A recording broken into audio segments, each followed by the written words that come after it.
which is done out in the clinic. And I think that that's really huge because that frees the TC rooms for new exams and patients ready to start. So by doing this in the open bay, it's really a great thing. It works even better with patient rewards. That's where the kids can get a card for showing up. You get punches in the card, and when they finish going to all their OBS appointments and they're ready to start, then they can trade it in for some branded swag. I've seen a lot of offices do that. I think it's genius. So a nice branded swag gift is something great. Key number 4 is extracting primary teeth at the right time to prevent canine impaction. This is one of a big thing that we do.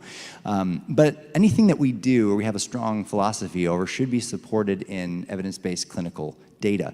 And in our practice, that's very, very important. And in the AJODO, they talked about removing the primary first canine and the first molar has a greater chance of de-impacting those canines than it does just removing the primary cuspid, and definitely better if you don't extract it all. Neil Kravitz posted on this, very highly respected about how he does this in his practice. I've seen it through my father-in-law doing it, through us doing it, and it's super, super helpful, only for severe crowded cases where the canine's severely angled. Because we know that there's 5 fates. If we don't have enough canine space and we show the patient and the parent that between here and here we got to fit these 3 teeth, one of 5 things can happen, right? It can erupt into the facial, and then we don't have as much attached tissue a lot of times. It may require gum graft. It can erupt into the palate, and a lot of times that requires surgical exposure. We know it can get stuck sometimes, require extraction, or surgical removal of bone, doing an expose and bond. It can damage the roots of nearby teeth. And we can see in this case, the canine came in and damaged the lateral, and we see this pretty frequently. In this case, the canine jumped over and chewed off the central root. And in this case, it damaged all 4 anterior teeth. We also know another thing that can happen is it can get ankylosed if it's left up there too long. And I'll kind of advance just for sake of time, but this is a case where we created space, tried to bring it in. Of course, we see the adjacent teeth intrude. And so when you extract, it leaves a big bony defect that we can try to avoid. And fortunately, using a TAD, we were able to close it and somehow get the midlines on. Hygiene wasn't the greatest, but it took 3.5 years. And if we can avoid that, that's definitely preferred. So what can we do? In this case, I truly believe and have seen that teeth follow the path of least resistance. So in this case, removing the upper left C and making the space, the canine just drops in. And we're horizontal, it comes in. Here's another case. We can look at the mandible, and we see that the canines are laying flat at the floor of the mandible. We created space. We can see that right canine is moved almost 90 degrees. That left one's starting to move. And then we finish the case with both canines in with no surgical exposure. Just create space, teeth tend to follow the space. We also know timing is key. This patient had a 20-millimeter overjet. We prepped the family that this would be a surgical case, but we would try to use a functional appliance. I love the twin block. He wore it really well. We finished him here. And then we had a change in the face. And that's a big part of this too, is not just the bite, but just the change in his lower jaw. This is something that I don't think any kind of just growth by itself would do. And then, so we had him back, of course, the question is it stable? We had him back 5 years later. He's got maybe a millimeter of relapse on that lower left side, but overall, a really nice result by seeing patients at the right time. And key number 5 is win-win-win. 7 Habits of Highly Effective People, one of my favorite books by Stephen Covey, talks about it's win-win or no deal. Like we talked about, it's got to be a win for the patient, or it's a no deal. It's got to be a win for the orthodontist and a win for the pediatric dentist. So never go into a relationship thinking, how can I get referrals from this person? Think, how can I grow your practice? How can I help your patients? And like we talked about, one of the best ways, and I'll reinforce it because it's so important, is facilitate the regular hygiene regimen. A lot of people start braces with you and they think that you're their dentist now, and we see that all the time. So by pre-printing those letters and having them ready, I think is one of the biggest takeaways from this. So the question I get the most is, should we do a shared brand or independent entities? And there's definitely pros and cons. I think the pro to being a shared brand is you can save on expenses. You have one website, you have one internet bill, you have one phone bill. You have a natural increase from internal referrals. You're in the same practice. So I think if you are a pedocentric practice and you want to mainly see kids, that's probably the best way to go. Parents love the one-stop shop convenience. Internal communication is much easier, and it's easier to share team members. So an ortho assistant can help with pedo and vice versa. The downside is, though, you'll probably get a decrease in external professional referrals, as they're worried that if they send you, it gets absorbed in the practice. So if you do have this kind of relationship and someone does send you a patient from outside, make sure that they always go back to that referring dentist. And patients also may assume you only treat kids. They may think you're a pediatric orthodontist. That specific sector doesn't exist, but they think that. They go, oh, you treat adults. I didn't know that. So those are kind of the pros and cons. I think it is less stressful to be a shared brand if you are okay with where you are production-wise. I think if you're trying to get as big as you can, independent entities, I'll tell you why I think that can be better, but you also have the stress of needing to market and going out and, to dinner all the time and things like that. So I think if you're stable and want a lower stress kind of thing, a shared brand can be a wonderful thing. With independent entities, you do have the ability to better maintain independent referrals. I think this is great if you want to treat adults, because you can do diversified branding. Our pedo practice is very kid-centric. It's like a theme park. And then the ortho side is fancy. It looks like a spa. And so it's totally a different feel. You may be more likely to get adult patients with that, like I said. The downside is, yeah, there's increased costs for sure. You're definitely going to be spending more websites, branding, materials. It's more difficult to access each other's records. Like I said, you need a separate consent, like we have. Parents may not know you're associated with the pedo office. We get that all the time, too. We have literally a door connecting us, but they come in with Invisalign from their dentist, and I didn't know you treated adults. So we definitely get more of that. I will say this to the ortho-pedo couples out there. Embrace the fact that you're married and that you're working together. Initially, I thought, oh, am I sending my wife work? What will they think of that? That has never come up. Not once. They go, oh, I love your wife. She's great. It's so great that you both have your arms around my child's care. So embrace that. I advertise she's my wife. Yeah, so you don't have a dentist? Go see my wife. You'll love her. And it's been great. If you share a door nearby, be sure to visit the pedo team often, and the pedo team visit the ortho team often, so you get to know each other and have a good relationship. If they don't see you, they won't think to refer to you. So that goes whether you're connected or whether you're not. If they don't see you, they won't think about it. So definitely be sure to touch base. And our last key here is become great friends. I think it's important to schedule dinners, get-togethers with referring dentists, and especially pedo. That's what I do on Monday. I have it in my thing. Like, look for the next available weekend that we're in town and call up and schedule a dinner. I think it's really nice when you take your dentist out to dinner, especially if you have a case to talk about, and then just get to know them and become great friends. People want to work with their friends, and it's just really nice when you're on a text basis, when you can just send a message. Hey, I have a patient I'm sending over, or what do you think? Send an x-ray. It's just really nice. Okay, so my last thing is a life pearl. I always finish my talks with a life pearl, which I think are some of the most important things about all the things that we do. One of my favorite books I've read next to Atomic Habits is Outlive. This talks about not only living a long life, but having a healthier life in the life that we live. And one of the big takeaways is that 90% of us will someday succumb to what he calls the 4 horsemen, which is cancer, heart disease, neurodegenerative disease, or diabetes. And there's only one thing that's been proven to fight all 4 of them. And that same one thing is the only thing that's been proven to be the closest thing we have to a fountain of youth. What do you think that one thing is? Close. Exercise, yes.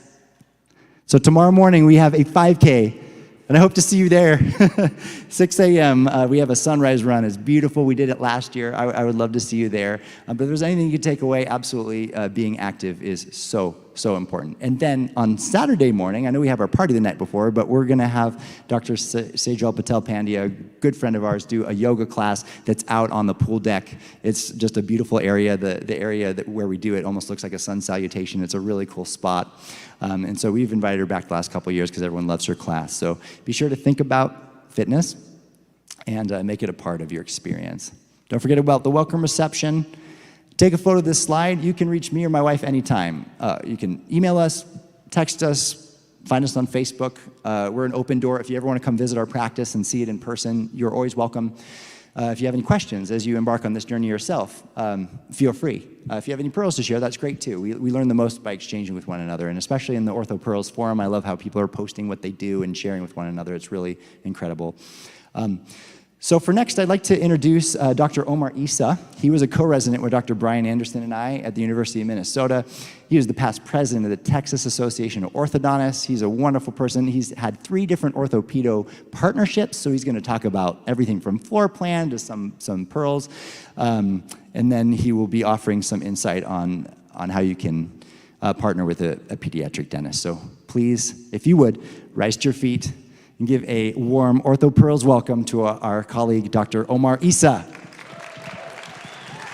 Thanks, Chris.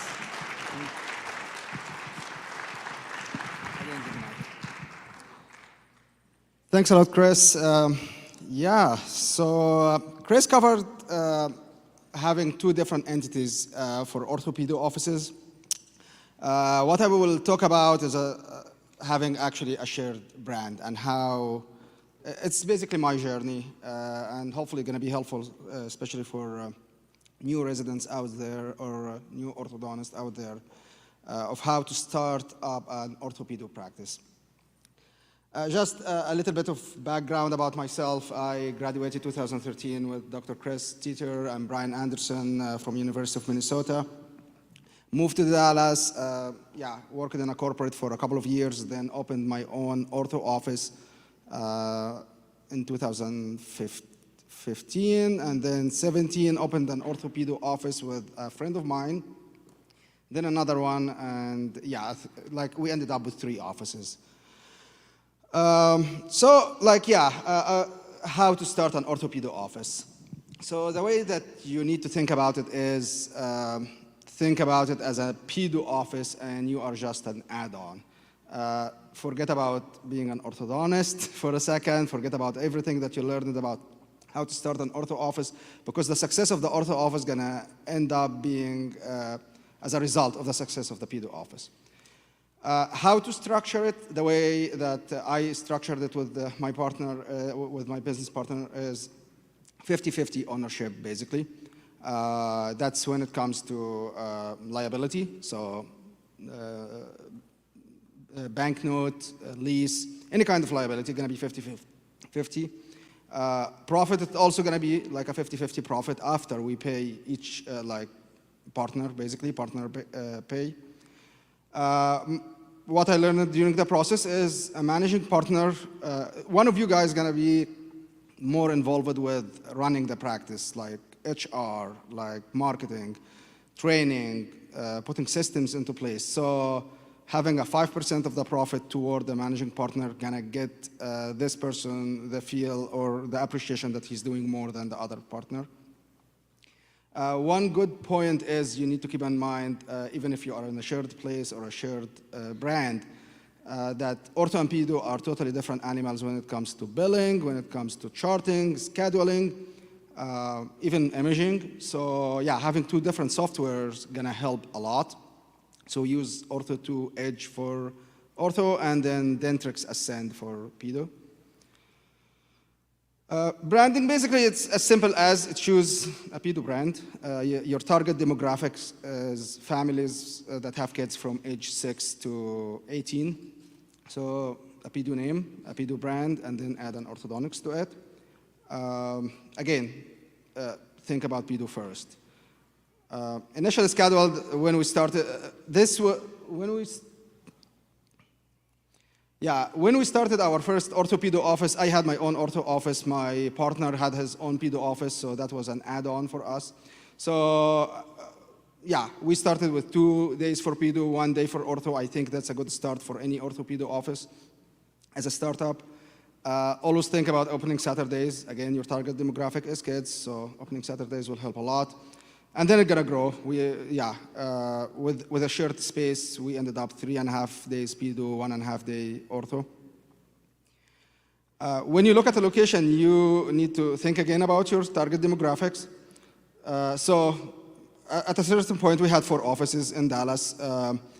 2 of them, my primary ortho office, his primary pedo office, both of them in an old area.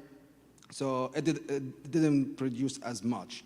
But when we opened our own orthopedo office, we went far away from, which is, I think, a common knowledge. But yeah, don't be afraid to drive. Go as far as you can to a growing area. especially if you are thinking pedo first, you're not looking for a downtown or an uptown or Invisalign or actually lingual braces. No, you're just gonna like basically phase 1 and phase 2 with, yeah, sometimes with Invisalign, but not as much. But yeah, think about where you're gonna have more pedo patients, and usually it's suburbs that's far away from where you live and drive. That should be fine. Yeah, I wanted to, like, another perspective is design, orthopedo office design. How do you design it? X-ray room, basically add a pan and sieve to the existing pedo X-ray room. That will do the trick for you. The hygiene bay actually going to be the ortho bay, so that should be very easy too. When it comes to pedo, they love quiet rooms, which will take a space in the office. That's where they do their treatment. That's where they do their sedation, oral sedation, IV sedation. But what we found out with time, that actually it's going to be an ideal rooms too for consult. It's either use them or use your office as a consult. But yeah, I start using them as a consult room, and they are actually really funny and save you a space. So yeah. When we grow a little bit, we wanted to learn from our mistakes, and our biggest mistake in our first office was it was very small. Again, that was our extra office, so we didn't want to spend as much. So we ended up again, ortho 3.5 days, pedo 3.5 days, ortho 1.5 day. We want to expand more, but the space is limiting us. So in our second office, what we did is adding another basically chair in the ortho bay or hygiene bay, and add another treatment room or a quiet room. This way you can still have like sedations for pedo and have ortho at the same day. So that add basically an extra pedo day and extra ortho day in our second office. Again, just brainstorming for everyone here. Then, yeah, an opportunity came up in the first office, and we had a space next to us available for us, so we expanded for ortho. As Chris just said, we just expanded next door and then had a sliding door between both offices, allowing an easier patient flow between the two offices. I like the idea of having the quiet room as a consult room, because that will allow the ortho side to be a pedo clinic, basically, if we are not there as an overflow clinic. So yeah, that's what I wanted to share with you guys, some just ideas. And next will be Brian, our co-resident. And yeah, unfortunately, Brian needed to have an emergency surgery, so he's not with us in person today, but yeah, he will be with us tomorrow. But here is his presentation.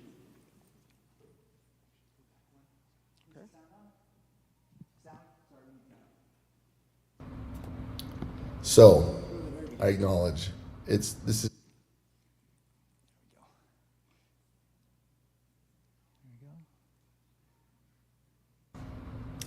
Good evening and welcome to the Mother of Pearls Conference. This is our 6th annual conference.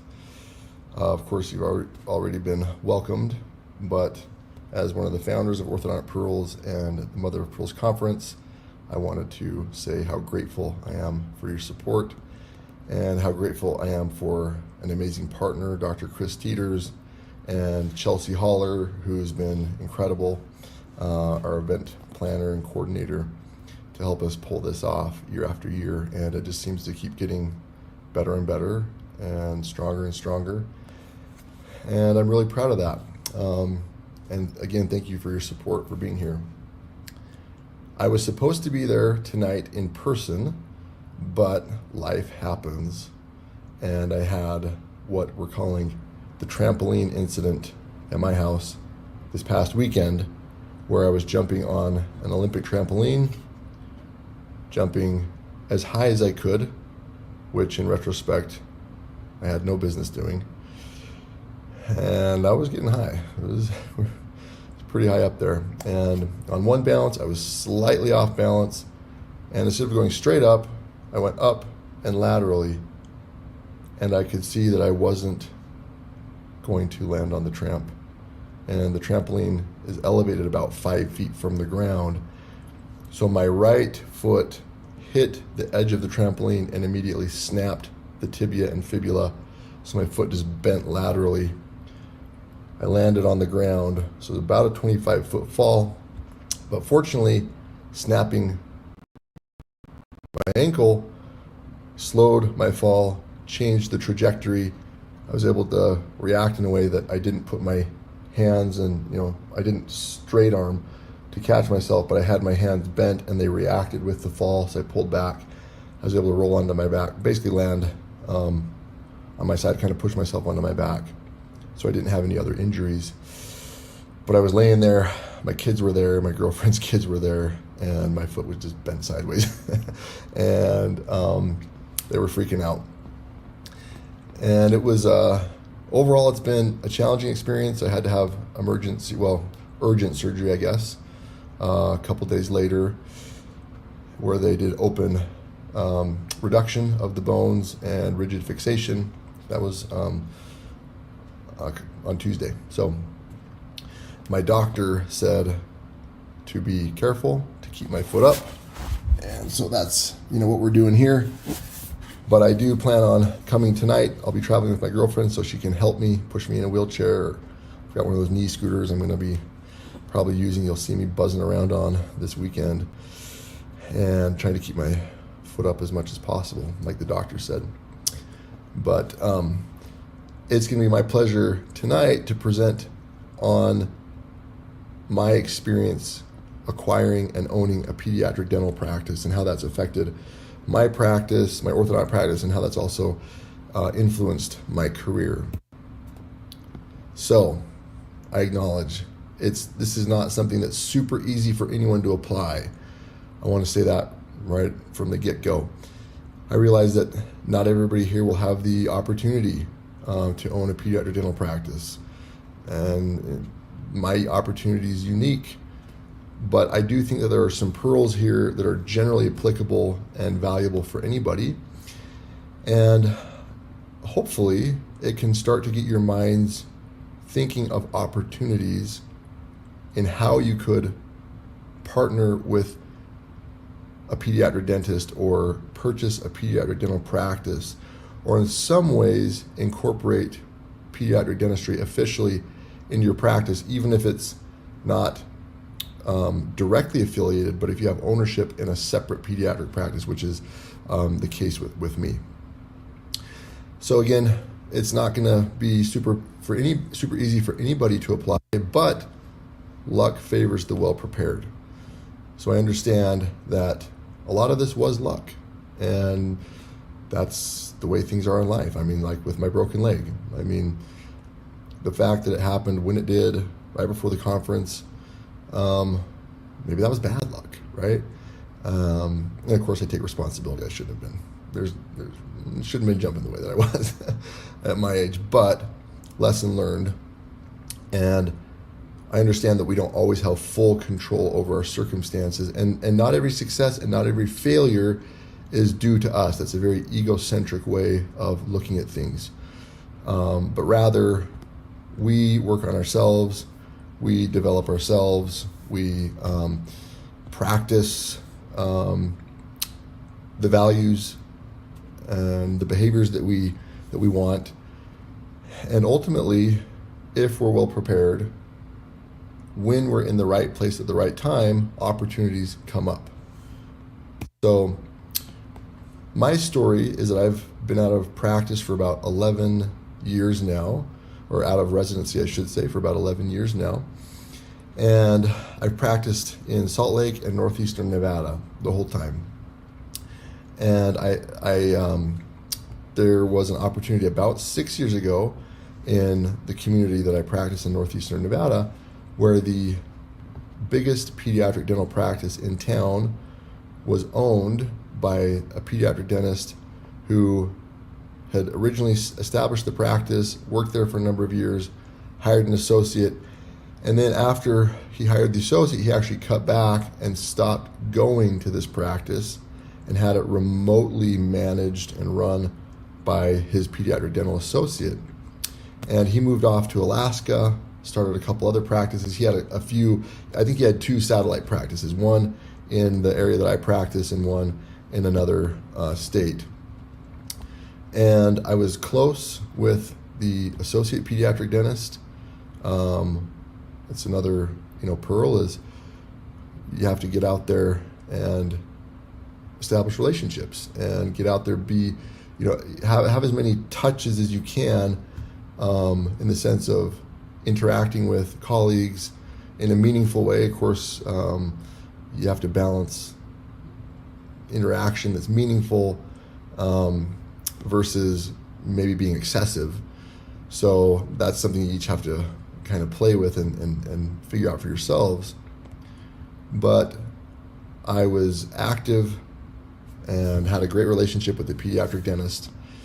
And I learned that the owner dentist was looking at selling the practice.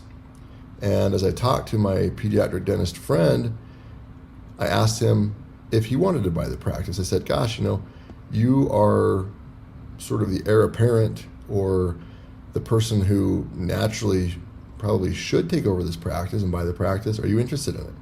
And he said that he wasn't. He said that he was risk averse. He didn't want to take on the debt, and he felt that the practice owner was charging too much. And the practice owner had been engaging with some other pediatric dental practices who were interested in purchasing the practice. And so I thought I'd throw my hat in the ring. So I did have a relationship with this pediatric dentist that was the owner, reached out to him, and we started talks about me acquiring the practice. Now, I did get a thorough evaluation of the numbers, and the number that he was asking was more than is typical. It was more than the, quote unquote, fair market value number for what a practice should be. But looking at the cash flow was healthy, the profit margins were good, and I personally felt that the asking price was reasonable given the cash flow and that it could be justified. And it wasn't necessarily a linear transaction. There were ups and downs, there was some intrigue, there were times when the owner, sort of went back and said, I think I'm going to sell it to these other guys. And I had to be persistent and remind him of, commitments he'd made to me, and essentially hold boundaries for myself as well. And ultimately, I did acquire the practice, and that was about, like I said, 6 years ago or so. And it's been really fantastic. Before buying the practice, of course, I was a little bit anxious because I didn't know much about running a dental practice outside of orthodontics, and so I did some homework. I met with the team. Fortunately, there was some crossover. I'd known a number of the team members because I had either done their braces or their kids' braces, and I was able to tour the office, get a sense for their systems, and get a sense for the flow of things and the roles that each person had in the practice, and ultimately felt comfortable pulling the trigger. And it was mostly turnkey. The systems were established, the team members were in place, and there wasn't, the owner had been managing the practice in terms of making the executive decisions, and he spent a number of hours, 4 or 5 hours every week managing the practice, and that seemed doable to me at the time. And so I ended up buying the practice, and it's been really wonderful overall. Of course, there have been some challenges, there have been some ups and downs, but it's been a really great thing for me. And this practice is separate from my practice, so it's in no way affiliated, which I think is good for other referring dentists in the community. I did not see any drop-off in referrals. My ownership has not been really advertised. It hasn't been hidden, but it's also not been advertised. And people are mostly just interested in seeing the associate dentist. That's who they know, that's who they like, that's who they trust.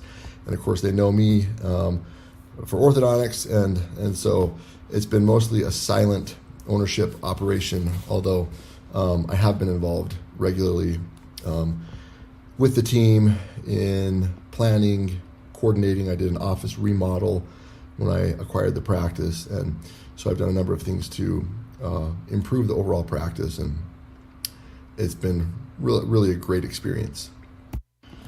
Here's our team in San Diego at the AAPD in 2022, I think. And here was the AAPD in Orlando, 2023. I took them out there. We went to Disney World. It was great. Made some good memories. And here's some of the other team members here.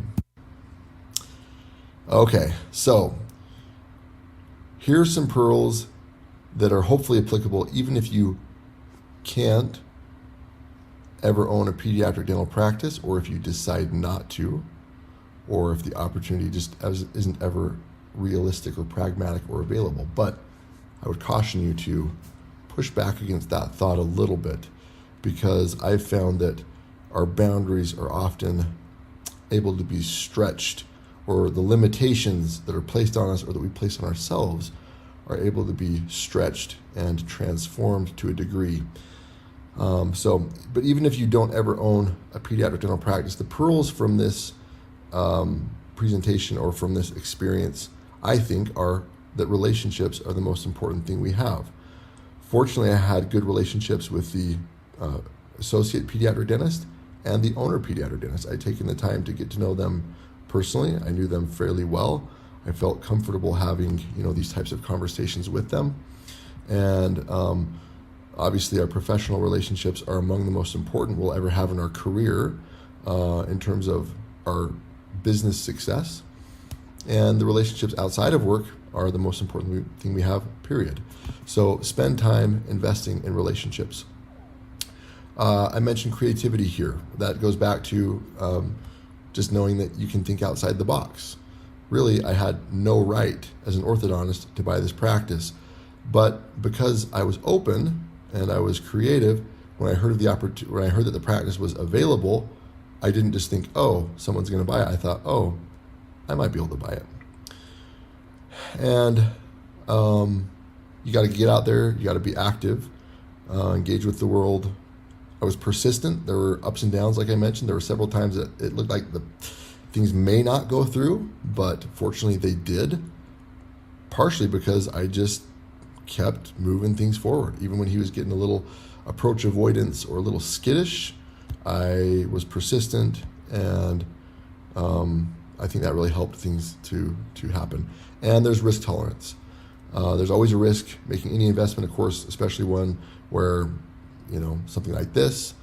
I'm not a pediatric dentist myself, and so there was a certain amount of risk, but I felt like the cash flow and the opportunity was such that it was a good ROI and worth the risk. And I'm really glad that I ended up doing it. So what if a practice isn't available? Well, I would start, I say look for a retiring pediatric dentist, but what I mean is look for a dentist who is a pediatric dentist who's probably close to retirement based on age. But you never know. The owner dentist that I purchased from was relatively young, in his 40s. So look for somebody who you think may be approaching retirement, or maybe they have multiple practices and they want to slow down a little bit. And you could offer a compensation package to find an associate to the now owning doctor. Say, hey, I want to buy your practice. I'll offer you this package to find an associate, train the associate, manage the potential associate, and then replace the associate if and when the associate leaves. And that would give a source of income, and it could be a great retirement gig for somebody who wants to slow down and still stay in the game. They don't want to completely go into retirement and be disconnected, and they get some income too. You could do a startup, as my good friend Omar Issa, Dr. Omar Issa, is going to talk about how he started up with a pediatric dentist, or partnership, buy into a pedo ortho practice, or merge, similar to what Dr. Chris and Morgan Teeters did. So I hope that you've taken something from this presentation, even if you don't ever own a pediatric dental practice. Life's great. Things change on a dime. I was expecting to be there tonight, and I'm not there. My leg's broken. The next 3 months, I'm going to have to be on crutches.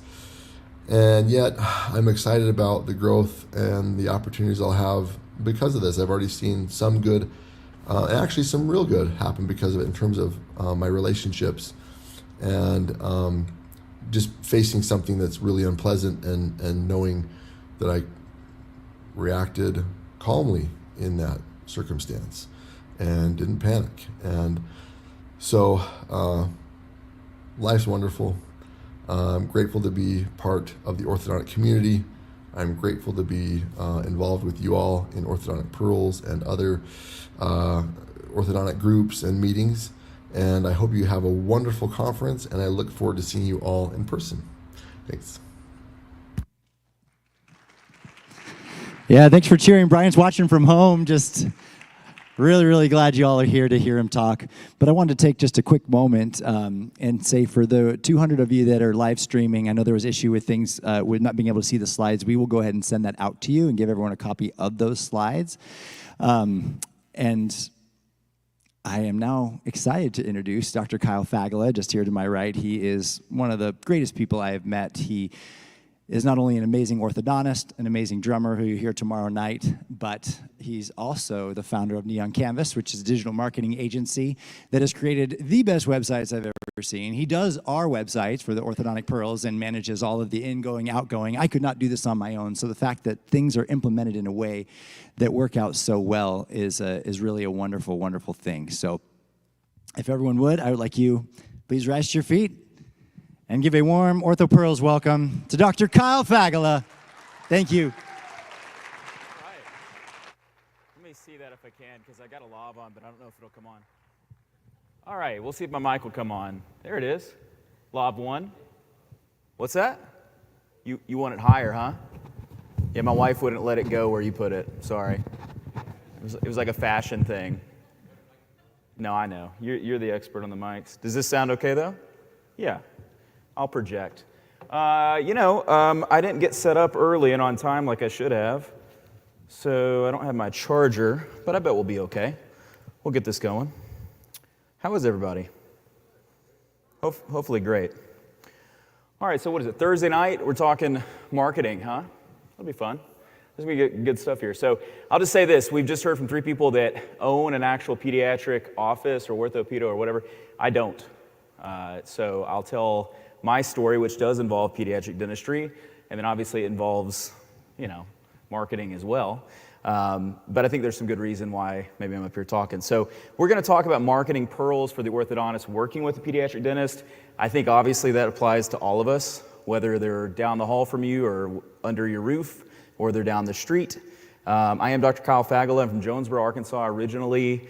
I went to Harding, if anyone knows where that is. They're actually really good at Division II football.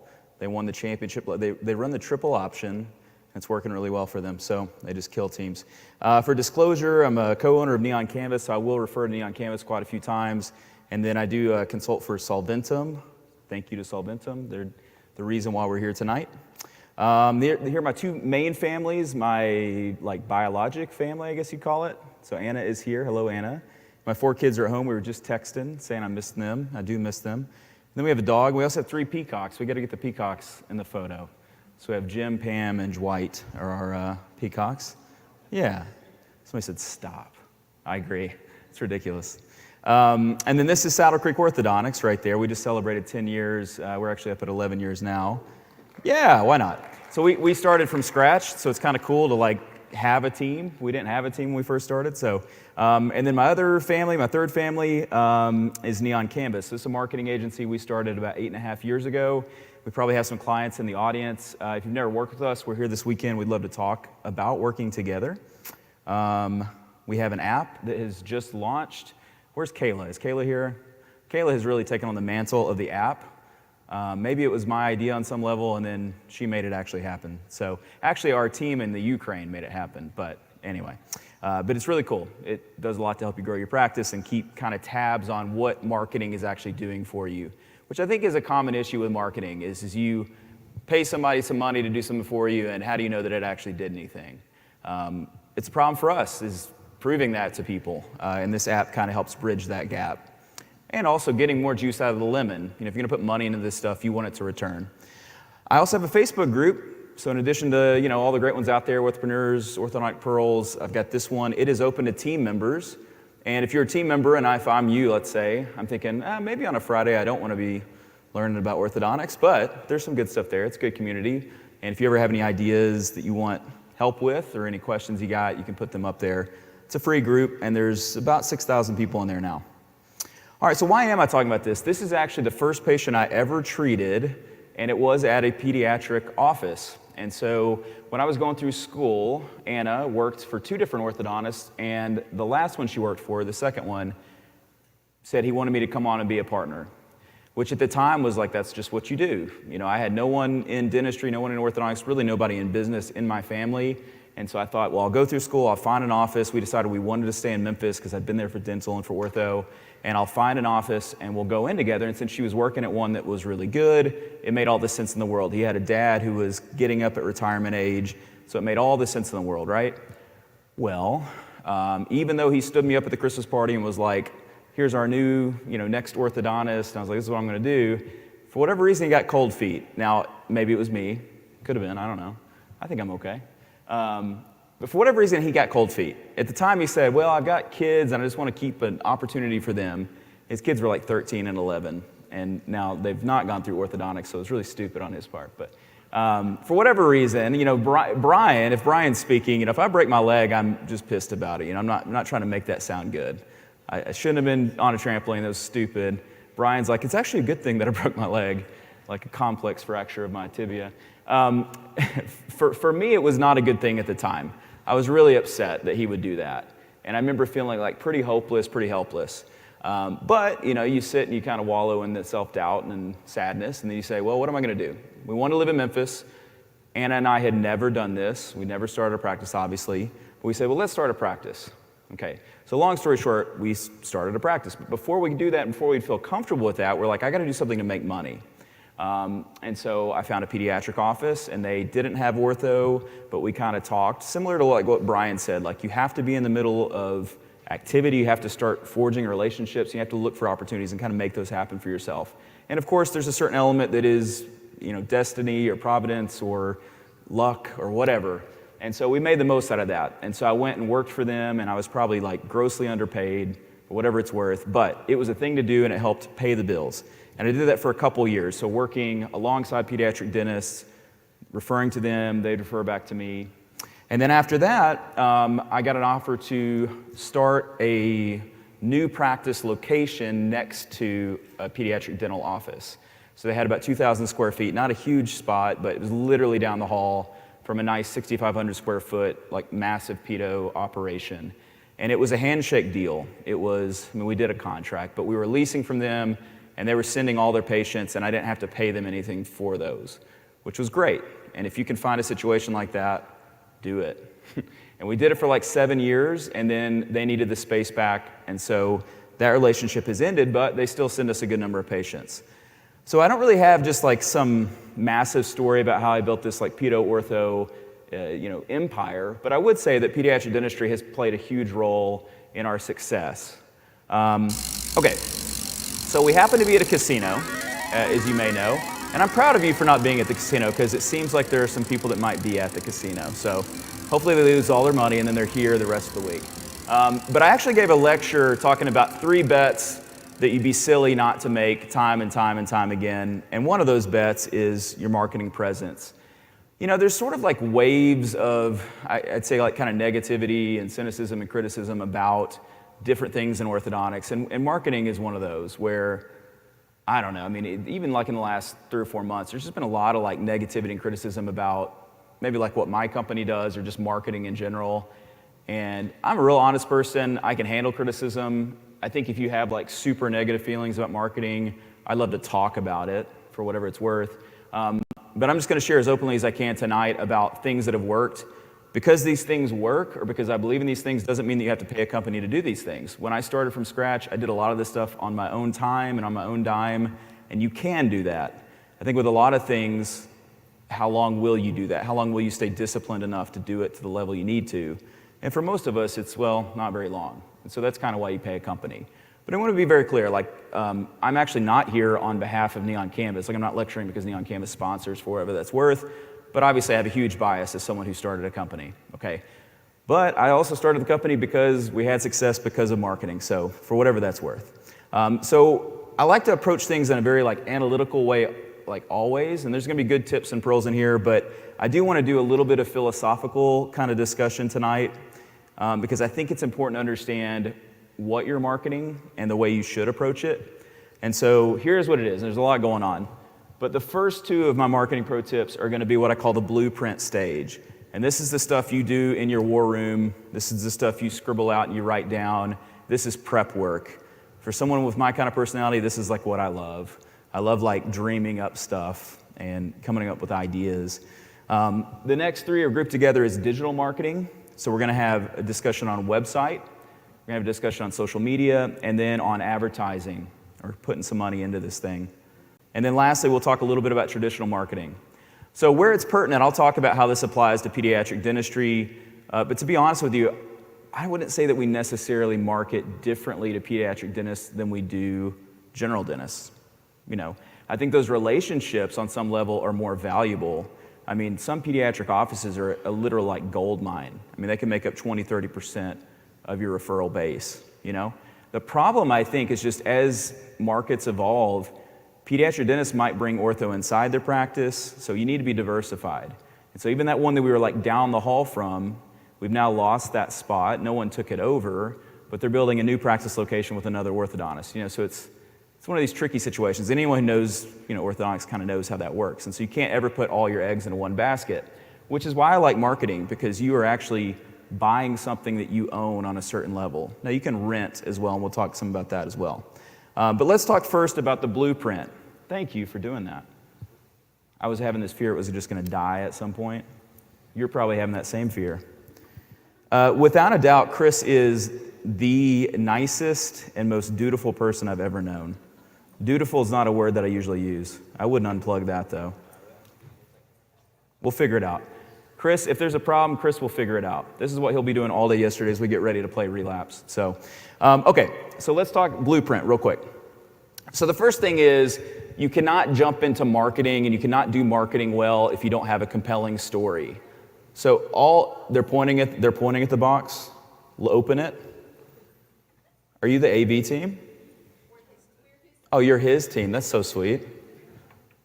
There's not another plug in there. Oh, there's one up there. There's a whole strip. Here, I can do that. I got you. I know how to plug things in. Okay. We're good to go. We're good to go. All right, sorry about that. So as I was saying, you have to have a compelling story. Every incredible brand, every incredible business has a compelling story that we know something about. And I'll try to go through this a little bit quicker. I can give a ton of stories about all the brands that we love and why we love them. And it almost always comes down to some sort of compelling why or some sort of compelling story that behooves us to want to use that brand over another one, okay? And of course, the quality of the product comes into that as well. A little bit on sort of storytelling, which I've done a full hour on storytelling. We're going to do all of 2 minutes tonight. This is Annette Simmons' book, The Story Factor, and she says, if a picture is worth 1,000 words, then a story is worth 1,000 assurances. And so if you have a good enough story, people of their own free will come to the conclusion that they can trust you and the message that you bring. So you have to be authentic. Your story has to pass the sniff test.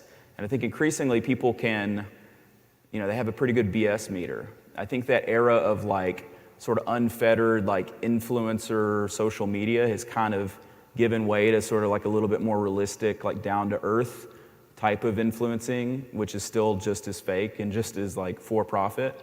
But you see those things kind of shift as we live in a social media world more and more and more. And sort of what I'm getting at is this, is that ultimately the reason we market, the reason we tell our story to an audience is why? Because we're trying to sell something, okay? Now, orthodontics is a good something to sell. It's not just a widget that you use for a week and it breaks or you throw it away.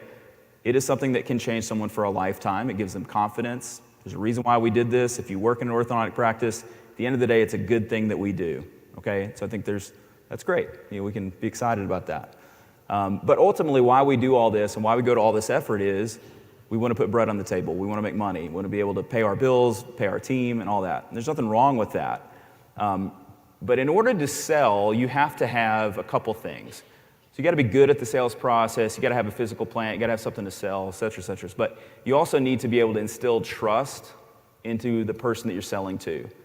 And so you kind of know from like classical sales training, you need about 4 or 5 touch points to be able to sell. Marketing does a lot of those touch points for you.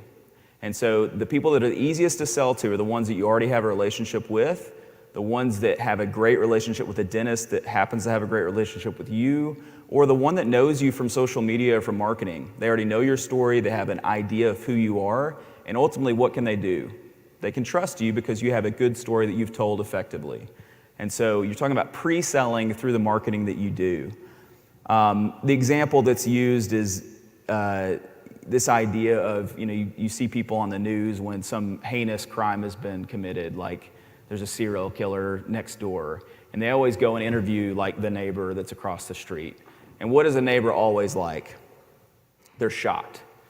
And they're always like, well, I had no idea that he, had kidnapped people and was doing horrible stuff. I'll leave it at that. If you've ever watched true crime, there's some weird stuff.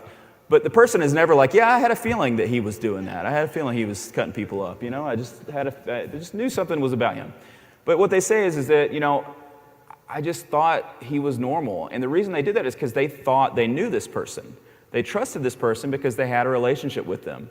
However ostensible, however he's getting his mail and they waved at them, but they thought they had an awareness of that person, a relationship with that person, and because of that, they trusted them. And so in her book, she talks about that knowing who someone is, having a personal relationship with them leads to 3 times increase in trust. And so as weird as it is to say, through social media, through marketing, telling that story, getting it out into a community, people, A, become aware of who you are, and B, they get a sense of a personal relationship with you, which is weird. Is it a real personal relationship? No. But we feel like it is. And the easiest consults among some others is when someone comes in and they follow me and they'll tell me that, like, oh, I watched your videos on YouTube, or, I follow you on Instagram. It's a little creepy, for one thing, but they're going to start. Where else would they go? Because they think we have a relationship. Simon Sinek says this sort of related thing, is that people don't buy what you do, they buy why you do it. And so in some sense, they're buying you, okay? They're not buying the braces or the smile that you're going to create for them. They're buying the why or the reason or like the undergirding sort of principle or the core value in a sense. And so along those lines, our marketing should be focused on that. And so he talks about the golden circle. And at this stage, I think probably Simon Sinek has been talked about almost as much as anyone else in our world. I've been talking about him for about a decade, and actually the AAO is doing a program with him, so I'm going to share about that here in a second. But I just kind of want to make a simple point that traditionally, orthodontics and other professions, just by and large, are marketed on this idea of what we do, then maybe how we do it, and lastly, why we do it. And that usually gets lost. And so if you reviewed 100 dental or orthodontic websites, they'd almost all be focused on what an orthodontist does, and then maybe how they do it, which is straightening teeth, correcting bites with braces and aligners, okay? Who else does that? General dentists, pediatric dentists, there for a little season, like through the mail aligner systems, that's kind of going the way of the dodo, but it does not set you apart. It does not make your story compelling. Now, why you do what you do as an orthodontist can be a variety of things. My why kind of succinctly is to love people, exceed expectations, and make lives better. Any company could do that, any business could do that, or any business could not do that. I could be a great orthodontist, do the best class 1 correction with the best coupling and all that kind of stuff. The second molars are perfect, and I've not loved on anyone, I've not exceeded expectations as they see it, I've not made people happy, I've not made their lives better. And at the same time, you could also do those things and do crappy orthodontics, right? I think you need to do good work. But just from a pure marketing standpoint, the way to approach this is to reverse this, is to start with your why, to start with the stories that make you unique, that set you apart, that truly no one else can be about, and focus on those stories. And yeah, you're an orthodontist that straightens teeth, and that's a great thing. That's ultimately why they're choosing you, but there's more to it than just that. If that sounds really stupid or that doesn't make any sense, I do invite you to do this course. I get nothing for doing this. They did ask me to do a module, which was a huge honor because I really think this guy's brilliant. I think among culture and leadership experts, he's one of my favorite. Really like him. I got to do like a little 20-minute Zoom call with him, which was kind of awkward. I showed him the peacocks. He thought that was funny. And he told me a little story about how redheads, why we were originally called orange heads or something. It was kind of interesting. But anyway, this is going to be a thing that starts in a couple weeks. If you did the Wharton business course, this is the same kind of idea. But it's really good. The stuff I've seen is better than the Wharton course for what it's worth. Okay. All right. Your brand. Your brand is the visual representation of what you do in all the printed and digital forms. And so I think from a marketing perspective, I see a lot of like startup practices or doctors and groups talking about, hey, you can get your logo done for $5 or 99 designs for $99, you can get your brand. And to that, I would say that's true, but I think you're short selling on your potential for a brand. I think your brand is a huge deal, and I think your brand should speak ideally to the patient. And how do you know who that patient's going to be? I mean, I guess if you're doing a pedo-ortho startup or something, like you kind of know. For me, if I'm going to have to pick someone, my like archetypal like patient or person that I'm marketing to is going to be like a 25 to 45-year-old mom with 2.5 kids in a minivan. That's kind of like what I think of, because that's typically who comes into my practice. Now, obviously, we see, people from 7 to 87, right? And I love getting to see a variety of people. But for me, like you do have to kind of like write your story on your page. Yes, it's about you, but who are you speaking to? You're speaking to this potential patient who's going to come into your practice. And it helps to kind of have an archetype as you're doing that. Now, in terms of brand though, you can make your brand to try to appeal to that person, or you can do something that's reflective of yourself, or maybe a mixture of both. Neon Canvas did not design all these brands, we designed some of them. But these are ones that I put up on the board because if you spend a lot of time in the Facebook groups, you probably have some awareness of every single one of these practices, and their brand is a huge part of that. And I can look at those and in my mind see like all these like different activities and things they've done. I can see the doctors' faces, probably even see some photos of them with their patients and whatever else. And I would say that each one of these brands is very different. Different weights of fonts, different colors, different styles. Some are fun, some are serious, some are more feminine, some are more masculine. And I think they each represent their doctors and those teams really well. Fishbein does it about as well as anybody, and they've actually worked with like 3 different marketing companies over the years. And I've gone to their course. You've never been, it's really good. But they put their little fish in a really cutesy kind of way that fits the area of Florida that they're in extremely well, and it's on everything, and you can't do much better than that. Now, on the other kind of side of the spectrum, you have like Amanda Gallagher, who's outside of Baltimore, multiple practices. She's a killer, she's awesome, and it's very feminine. It feels a little bit more like a med spa. Very beautiful stuff. This is a client of ours, Tamok Family Orthodontics in the Colorado area, and you kind of take this idea of like looking down at a molar and mix it with a compass and add altitude lines, and it feels very much like almost like an outdoor company, but it's an orthodontic practice. But it kind of hits on all those things at a glance. And look, I'm not designing this stuff. Like I don't have the ability to do this. Like I can look at it and say, well, I like this. Like I can appreciate art, appreciate branding. I've been around it a lot, but it takes a real expert to do this on a level that's going to like carry through. And of course, it's going to hit everything in your office. It's going to hit everything on your website. A couple other examples. Another one we did. This is Periago Orthodontics. So definitely a lot more feminine. It looks almost like kind of like a modern like makeup brand or something. Soft pinks, blues. I love this one. This was our original logo that we got designed. It was actually the guy, the Wendy's brand that says mom on her collar. He designed that for what that's worth. He was really proud of like hiding that word in there. I mean, he's probably on a team, but he designed it. And then we redesigned it recently. Oh, there's a cameraman. It's like, who's sneaking up on me? I have good peripheral vision. No, this is okay. You do what you need to do. So we just sort of modernized it, kind of flattened it out a little bit. We got a little bit more variation, added a different color and took a color away, and updated all of our stuff there. And so I think it's made a big difference. I think as a brand goes, you should probably look to update it for an orthodontic practice.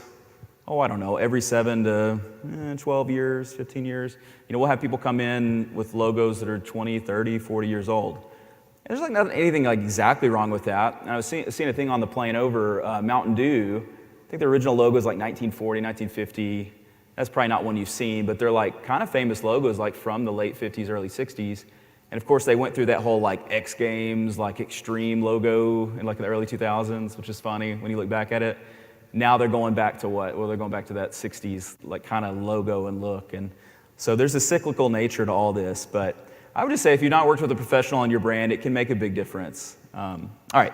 So that is, again, the blueprinting stage. Not so exactly exciting. It's not so practical. You're not going to take that home with you. But I do think there's something helpful to an exercise of if you're going to rebrand, if you're going to go through this process, like do those exercises. I really do think it's helpful. So let's talk a little bit about digital marketing. So we're going to talk about website, social media, and then advertising and amplifying. So you do need to crush your website. Again, this is another situation I've seen so many different opinions on. And at the end of the day, websites are like cars. Yes, all cars get you from A to B, but in a race, a Ferrari versus a Prius, the Ferrari is going to win, okay? So what's unique about a Ferrari? Well, obviously a lot more time and effort and quality goes into that car. That's what allows it to have more horsepower than a Prius. But they're also built for different things, okay? And so, my orthodontic website, as great as it is, I get smoked by from an e-commerce standpoint, like the Home Depot website or something. I play in a worship band with a guy that his responsibility is a Home Depot website. And it went down for, I think it was like 64 minutes on a Friday. And I was like, what did that cost Home Depot? And it was like millions of dollars. And it just made me like die a little bit on the inside. I was like, oh, thank goodness I'm doing websites for orthodontists, So like somebody lost their job because of some mistake, But I will say this, there is a lot of potential patient and money that hangs in the balance if your website is not able to attract them, hold their attention, and convert them into a patient. And it is, as much as we may not like this, like we are colleagues, it is a competition. Okay, so your website's either going to be built to compete or it's not. Now, a couple sort of fun things about website for what it's worth. Here's an exercise for you, is what's called the logo test. If you take your logo off your website, would the average person know that it was your practice, I guess you could say? And for a lot of websites, the answer is no. Like if you took your name off the text, you took your logo away, and you're left with a photo of some random smiling stock image person with braces, how does that differentiate you? And so people are, in a maybe 15, 20 seconds, they're surmising what they can gather about your website, about your practice, about how it's going to treat them or their child, really in a quick amount of time. And most people are going to look at 2 to 4 websites and consider, and they're going to have been told from friends who they're going to go see. You can only control so much of that, but if they land on my website, I want it to look far and above better than anyone else's. And so we also just did a refresh of the website and kind of more modernized it, tried to add on the homepage itself, it's less likely that people are going to click off the homepage, and so we try to put more onto that to sort of establish certain stories. And you look at it, ultimately most people now are going to look at it on an iPhone or an Android, but the desktop website's also great. Here's some other examples. This is our friends, Tamak Family Ortho. Kind of what you'll see, there's now several companies. We were one of the first, I think we're the first in orthodontics to put kind of B-roll video behind because I think it helps tell the story a little bit more effectively. But I will just say this, at this stage, we've built, 400 websites. And each one is built uniquely. And there's a lot of institutional knowledge that goes into how to make them look good, but also work really well and show up on search engines and all that kind of stuff. So, but ultimately, the reason we have a website, it is not to necessarily rank higher. It's not to necessarily do this or that. It is truly to convert. If that patient gets onto your website and they do not end up in your practice eventually, it was a waste of time and effort, okay? And so you'll notice on any website that we build, on mine especially, there's going to be a button or some sort of an arrow pointing them towards you need to schedule. And you try to make it really easy for them to fill that out. And then you need systems on the other side, which I won't be talking about today, but you need systems that are going to reach out to them and sort of automate or semi-automate that process, and then keep your front desk honest about that. Lead Sigma's right out back. We do work with them. I see Scott. I said I wasn't going to talk about you, but then I did. Go talk to him. He's got a great system for how to, and it's what we use, to how to automate and semi-automate that process of following up on patients. Because it is like this one huge funnel, and at the very top of the funnel is people that are maybe on social media, down a little bit are people that are going on Google or Bing or whatever to search about orthodontics. Down a little bit further are the ones that go to your website. A little bit further still are the ones that fill out a form. And then somewhere after that, you are responsible now for calling them and getting them into your practice. If you don't have a system for that, it's not great. Okay, search engine optimization, just a little bit about that. It's kind of a dirty word, a little bit. People are real critical about it. But let's demystify it a little bit. All search engine optimization means is that your website is relatively optimized for search engines. And all that means is that when people search, and let's just for simplicity say that there's 100 words related to orthodontics that someone could search. I want to be ranking in the top 3 for every single one of those words in the geographies that I'm trying to attract patients. Does that make sense? Okay, so you're either optimized for that or you're not optimized, or you're really optimized or you're a little optimized. But either way, there's a tremendous amount of traffic that's flowing through all those different keywords. Search is a huge driver to content sites. It beats social media by a ton. People are not on social media to click away from social media. And social media actually incentivizes posts that don't do that. They want to keep their users there. And so really Google, Bing, those are the 2 you want to be on, but really mostly Google as much as anything. And it's a walled garden that you want to be in if you can. SEO leads close. The profitability, marketing-wise, on SEO is incredible for what it's worth. And then to kind of simplify it, like, again, you either want to pay a company or you don't, but I reject the idea that search engine optimization is a waste of money. I think that there are companies that you're wasting money by having them do your search engine optimization, but done correctly, it's extremely profitable. And so basically, you'll see 1 and 5. Those are about how the website is built. Like it's either responsive and user-friendly, like it works, it's quick or whatever, or it doesn't. Page load speed's a little tricky, and this is kind of boring. I know this is like very technical, but if you go to a website and you try to load it and it's taken too long, what happens? Oh, screw this, I'm going somewhere else, right? So it's got to load fast enough, but if you go too far, you get a little too like autistic is the word I was going to use. You get like a little too hyper-focused on it loading so fast. Well, how does it load fast? You reduce all the size of the images, so now they're a little blurry, or you take videos away, or you dumb it down, then it won't be attractive and won't speak to that human being on the other side. So there's recently been some posts about, page load speed and kind of putting that at the very top of the list, and it's just not like a fair way to look at it. It's a balance, okay? So you want your page to load fast enough, but that should not be the number 1 priority. And then in the middle are the things you do in an ongoing sense. And so you built your car, and now what do you do to the car to continue to soup it up or to take care of it? Well, you need unique, engaging, and fresh content. That's going to be updating your pages. That's going to be doing blog content with the words that people are searching for so that the search engine sees you as reliable for those and reputable. Keyword optimization, basically the same idea. And then backlinks is a thing where you do like kind of dedicated linking between websites. So again, like, it's nerdy stuff. It is not super duper complicated. It's easy for me to say because I've been around it. It's almost like orthodontics. How complicated is orthodontics? To us, it's not that complicated, But someone who's never done it, it's pretty complicated. And like, where do you start, If you ever have questions about search engine optimization, I'm happy to talk about it. I know it's like not the most exciting topic, but okay. Let's talk a little bit about social media. Social media is funny because I got my start in orthodontics lecturing about social media, and now I don't feel like I really deserve to talk about it. I mean, it was like a huge focus for us for so long, and I remember when like Dovey started doing his thing, and then Grant started doing his thing, and then I was like, well, I'm not doing that. I'm not as good as that. And now there's like the whole TikTok thing for 2 or 3 years, and I feel like I'm 100 years old when I see that stuff. It's like I'm not doing that, And some of that's just like the needs of your business. Like I'm sure that there were the established practices down the street that saw what we were doing on Facebook when I was fresh out of school, cold start practice with no patients. And they're like, what an idiot, This is so stupid. And they're probably not happy that I was doing it. And I get it now, because it's like, I don't want to have to do that. And so, you get into established practice, and do you need to do social media to be successful? No, you don't. And if you're not going to do it well, just don't do it, But I will say that I think a mature practice that is consistently growing, it's trying to grow at the greatest they can, social media is a huge part of that. And there's some good to social media. I mean, 20 years ago, how could you ever get your story out into the audience that you wanted to attract? Traditional media sources, you have to go to radio, TV, newspaper, you have to pay them a lot of money.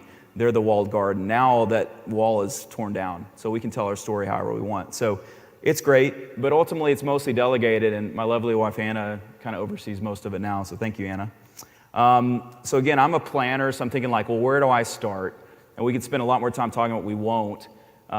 But I think if you're kind of scattershot, which is what normally happens, it's like the law of entropy. Everything kind of gets less and less organized with time. I think your social media approach probably has gotten that way. And so it would not be a bad idea to get with your social media team. If you don't have one, start one and say, hey, how often do we want to post? Where do we want to post? Like, what kind of things do we want to do? How can we mix it up?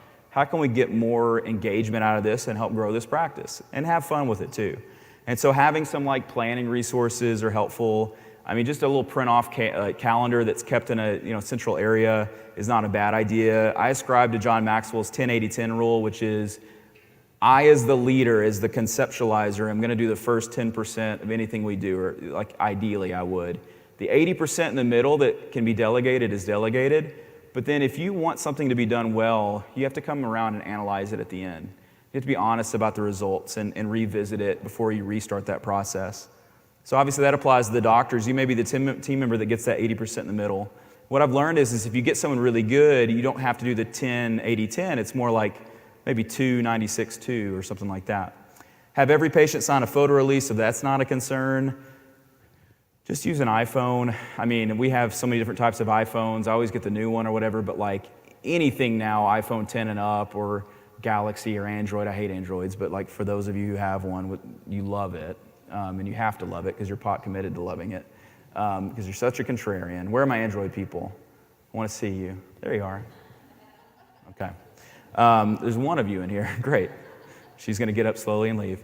No, they have great cameras on them, and any phone in the last 6-7 years has a great camera on it. I used to lecture, this is how old I am, on using a DSLR for social media, like a big old clunky camera, but use an iPhone now. But if you do not have a good eye for photography, you will not get good photos that engage well. And so I'm not going to sit up here and show you how to edit and how we approach everything, but the short version of it is get someone that if you look at their social media feed, it looks good and it's polished and it's getting engagement, they're probably a good option, okay?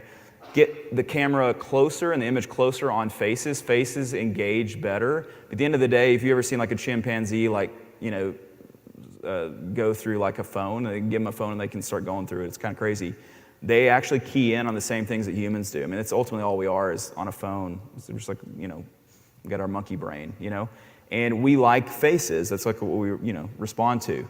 And so make the face big, crop it in, make it bright, use portrait mode for a little bit of a bokeh effect, which is like a faded kind of background or blurred background.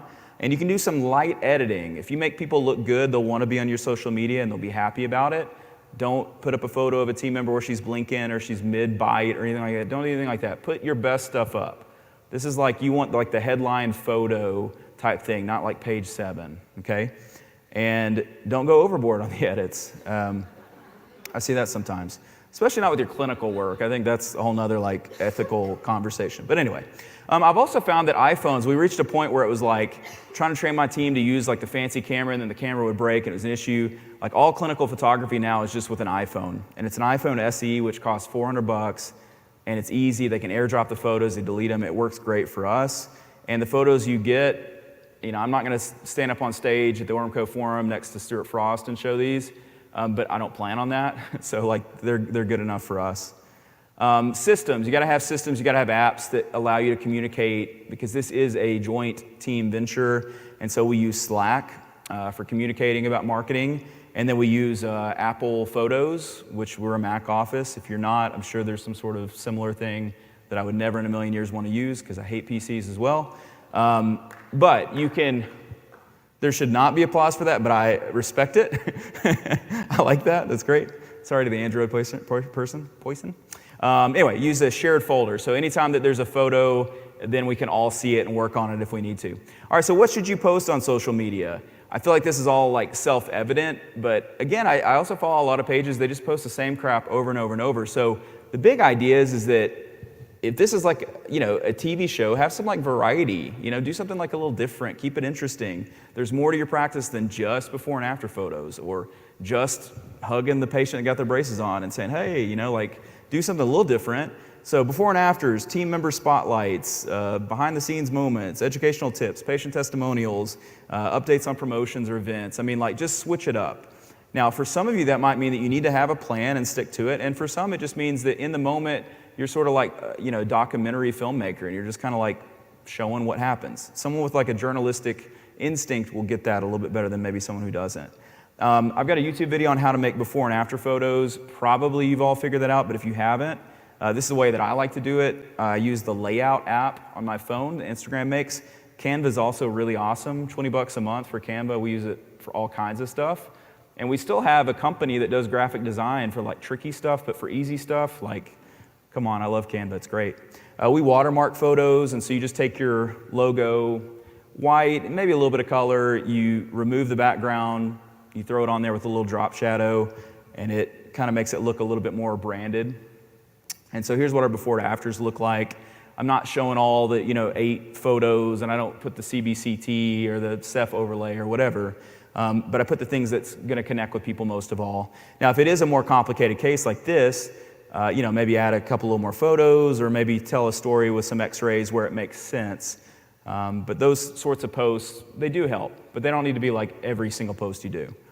Facebook is still a huge focus. I think is like unsexy as Facebook is on some level, and I mean, like 10 years ago, the level of engagement you could get from a post was just like so much better than what it is today, and oh well, that's how things go. But there are still big communities on Facebook, and I think for me, probably the biggest like win on Facebook is like when there is a local or a mom group or some group like that, to be able to be connected enough and networked enough that they're going to put you up and promote you in that space. And so I do think having, awareness on there is great. And if you know this, you probably do, but like you can post to Instagram and it automatically posts to Facebook if you have it set up. So really at this point, it's all owned by the same group, so you may as well be connected on all of them. Instagram still for me is kind of the king. I think it's probably the best place where you can promote. You can do both like the TikTok style stuff with Reels. You can do your timeline posts. You can do story posts, which are like more in the moment, only last for 24 hours. And just a lot of people are on there. Here's some accounts that I think do a good job with it. And if you're like kind of new to this or whatever, or if you're looking to refresh, I think it's always helpful to follow people. But ultimately it needs to be your voice. I think there's nothing worse than trying to copy somebody else's style when it doesn't match you. Which is why I don't do TikTok. TikTok is not my style. I used to make videos as a teenager, and I feel like I probably could do some of this. I would never dance, not gonna happen. I can count to 8 really well, I'm a drummer, but I am not dancing, not gonna happen. And I just find it kind of obnoxious. It's just not my style. I don't have the personality for it. And to those of you who love it, I sound like a loser, and I get that. And I own that, that's okay. It's just not for me. Now the team keeps begging me to do it, and I'm like, I don't really want to do it. I don't know, I'm just weird. So this is the way, this is getting older, So, but there's some that do it really, really well and have been successful with it. I would say this though, just about social media, just as a general aside, it's one thing to be successful like nationwide, have millions of followers, but that success does not necessarily translate into success in your geographical area where people come to see you for orthodontic treatment, which happens to be something that you're never gonna drive more than 15 miles unless you're in a remote area. So you really only have to worry about that little radius. And in that sense, I don't have to be like the best on TikTok. And I should probably be less serious about it and let the team do it, and it would be fine, and people would connect with it, and maybe one day we will. But that's also why I love social media and digital marketing, is you can be hyper local with it, and you can be very targeted with it. It's like a sniper rifle as opposed to like a bazooka or a shotgun. All right, I'm gonna run through this one a little bit faster. Let's see what we're doing on time. Oh, we're doing great. So let's say this. We've come up with a good story. We've got an amazing brand. We've got a killer website that's gonna convert. We've got systems to, when patients fill out a lead and they get on your website and they wanna come see you, you're reaching out to them not just once, but multiple times. You're reaching out to them very quickly. You make scheduling very easy. You're seeing them within like a 1-week window. You're doing all the things you're supposed to do. But wouldn't you like to get a little bit more, juice out of that lemon? I think the answer should always be sure, And so within reason, I think it makes sense to amplify that story and amplify that message that you're putting all this effort into to the degree that it remains profitable and that there's return on it. Because I think you can spend too much money on this stuff and then it's no longer useful.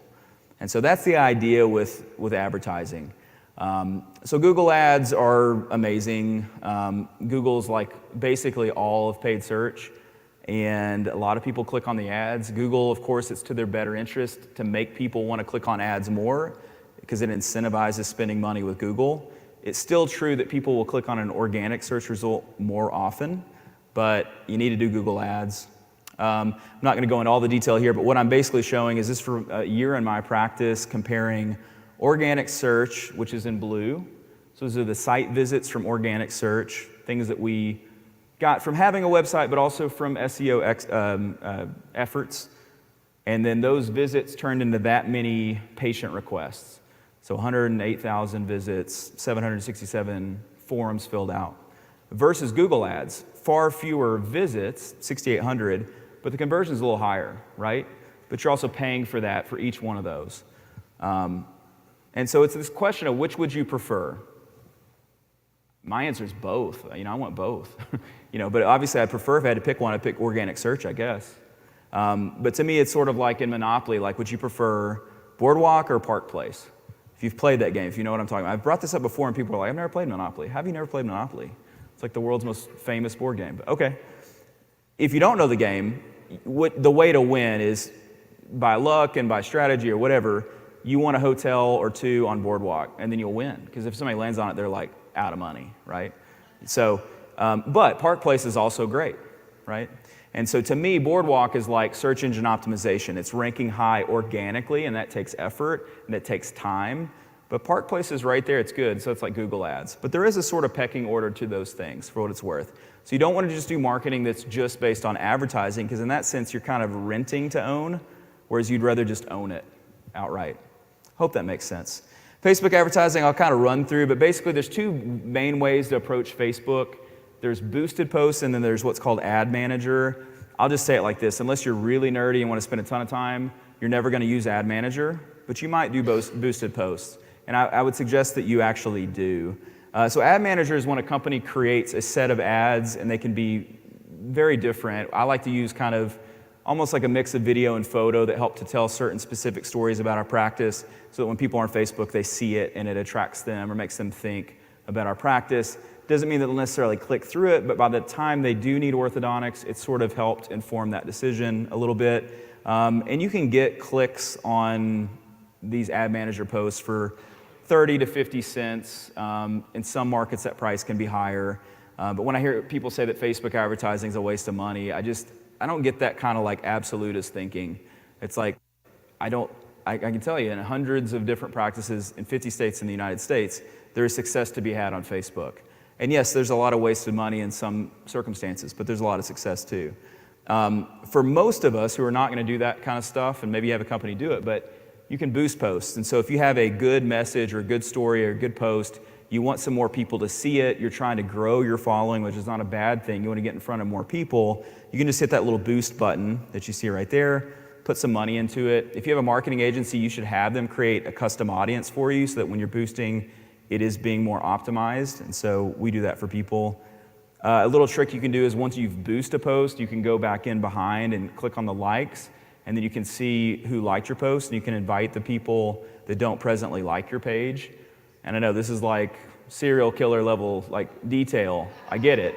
This is my second serial killer reference. I don't know what that says about me, but I want to grow my audience as big as I can. I want as many people to see my stuff as possible.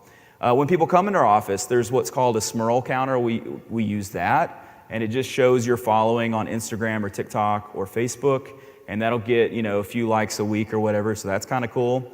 But ultimately, like the holy grail of marketing is something you cannot control yourself.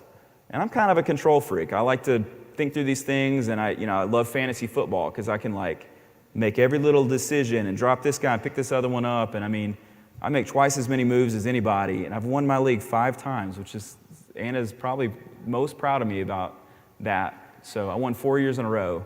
So to any man, did any women play fantasy football? I'm asking sincerely. Yeah, I see someone in the back. Okay. I mean, you never win the championship, right? That's a total joke. Very bad joke, sorry.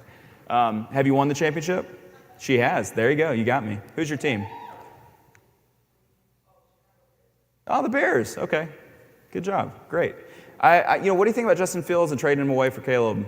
What do you think? I cannot hear you. Not too happy, yeah. I see it because he's playing pretty well in Pittsburgh. So okay.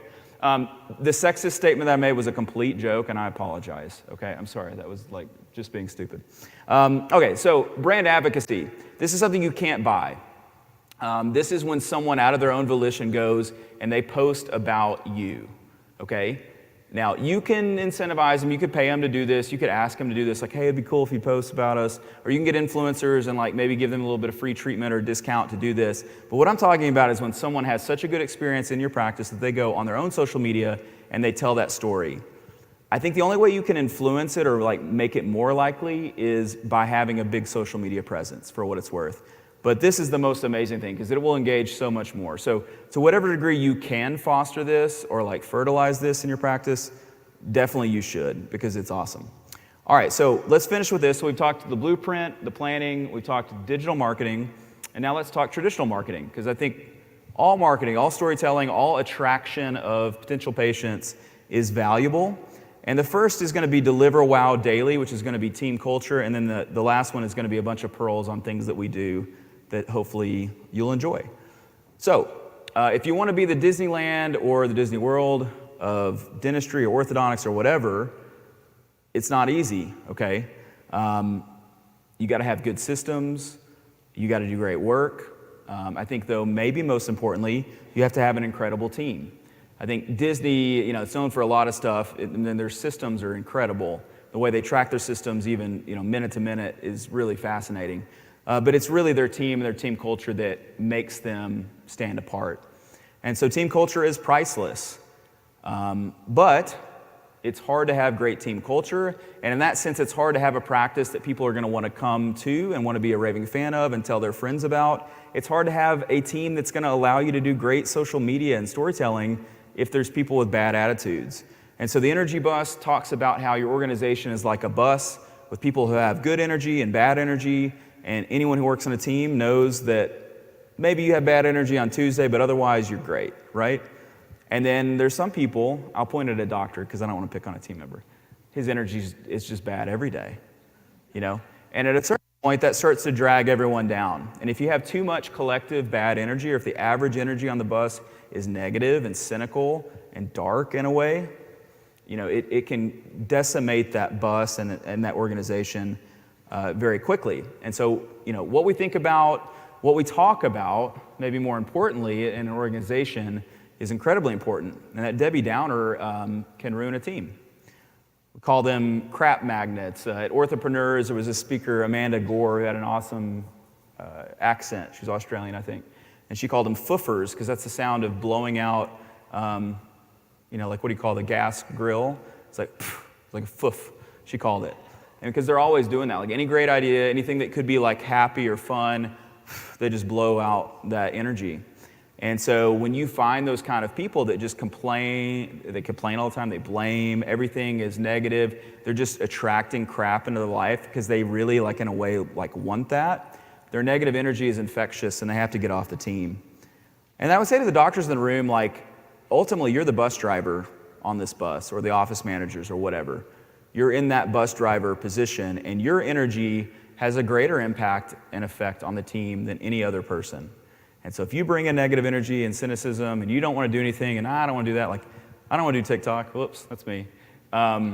You are hurting that energy of the team overall. This is one, if you want to take a photo, I don't know that it's necessarily groundbreaking, but I do think that office culture, to be consistent with it, requires, again, it's systems. You ultimately need to be a good person, you need to be a positive person, you need to be an inspiring leader to the leaders, to the team members. You're part of a team, and it's very important that you bring good energy and that you try to support the core values of the team and so on and so forth. But I do think having regular places of communication and regular places of planning and working on the practice instead of just working in the practice is essential to having consistent, good office culture. And so we do all types of different meetings. Death by Meeting is one of these kind of Who Moved My Cheese type books, that talks about, through a really tacky analogy, fable style, why we should have different types of meetings. So you can read it in 6 minutes or something. And team culture is constant work, because I have this photo in here from a couple years ago, and it's kind of funny because look how happy they are. But guess who's no longer on the team? Oh man. Yeah. And I didn't want to leave that up long enough that you can take a photo, because that would be embarrassing. We've got, 16, 17 people on the team. Half of those at least left because they were moving or whatever. Some of them left because, like this slide says, every relationship has an expiration date. You know, and unfortunately that cuts both ways. I mean, it's not to say that like, oh, I decided they all needed to go. Some of them chose to leave for whatever reason. I mean, I can tell you a story about every person who had the X or whatever, but that's just how a mature organization is. And yes, there are people that we had to get off the team that were great at their work, but not great at their attitude. And those are always the hardest ones. When someone's terrible at their job, like, hey, this is not working out. And they're almost like, yeah, no, I know. But like when they're good at their job, it's just tough, you know? And so the question is, again, are the right people on your bus? And I bring this up at this stage because I think it's just so important to creating an office that's going to be massively successful. It needs to have a good energy. It needs to be something that people want to send their friends to. If you don't have that, you can't like fake it forever, okay? And if you're doing a good job, you should be able to get 5-star reviews. And this is like one of those like assumed things I think in our world now, but like, you need to have good reviews because somebody's going to be crazy and give you a 1-star review. It doesn't matter how good you are. Someone's going to give you a bad review, so you got to have it covered up. And so there's apps, there's things you can pay for to get reviews. I think you should just have a QR code. It can be very easily made. There's a post in the Digital Orthodontist that shows you how to do it. Literally takes 5 minutes, and they can just scan that. It's super easy. It brings it up automatically on their phone to put 5 stars and then write a review. What I've started telling people too is if they are like, well, I don't know what to write. Do you have ChatGPT? No, it's free. Go to this website. Like, tell it like, I love Saddle Creek Orthodontics. Write a review, and it'll like, they do it, and you can copy and paste it. So that's an option. Or sometimes we'll write the review for them. Like, give me the phone. Here we go. How do we incentivize? Because any great idea that you will learn this weekend, if you don't put it into play in the form of a system that is checked back on regularly, it will not happen with time. And so we do this little jar of marbles. These are little photos that Leanne, who sort of became the mama bear for this whole marble concept.